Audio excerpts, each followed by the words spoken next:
Assalamu alaikum students, I am Shakeel, I am your history teacher. Our today's topic is the Morley-Minto reforms 1909. We will discuss this topic under three headings. So first one is the background. In 1909, Lord Minto, the Viceroy and Secretary of State John Morley, both were convinced that the Indians' demand for an increased share in the government of their country was fully justified. So both the persons worked together to draw up a series of reforms which were passed by the British Parliament in 1909, and they were called as the Indian Councils Act as well as the Morley-Minto reforms. So the main terms of Morley-Minto reforms were the Imperial Council was increased to 60 members by adding more non-official members.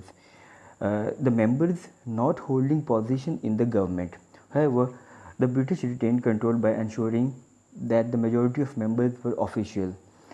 Second one, the Central Executive Council was increased by adding 60 new members. The council could discuss matters of importance and advise on government policies, including the budget.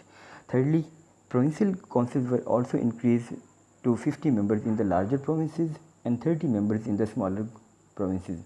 Next term was the Muslim representatives to the councils were elected by a separate Muslim electorate. Now we will discuss the importance of Morley-Minto reforms.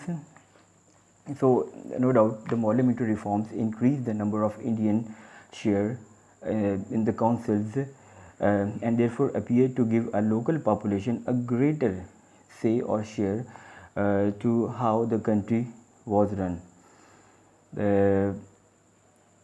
Yet it must be remembered that the councils had no real power. Their role and function was just only advisory. So they were not having any power regarding the policy making. The British were very keen to allow the Indians to express their opinions and views, and they wanted to know what the Indians had to say. But they didn't intend that the local people should have the power to change the government policy. Lord Morley himself stated that the reforms were not part of a move towards setting up a parliament in India.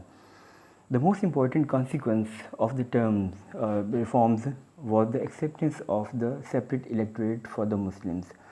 And now this was the point. The Hindus argued that this was undemocratic, and for the next 25 years Congress was to pass an annual resolution calling for an end of separate electorate, but Congress failed to understand what the British were trying to do. The British had no desire to establish a democracy in India.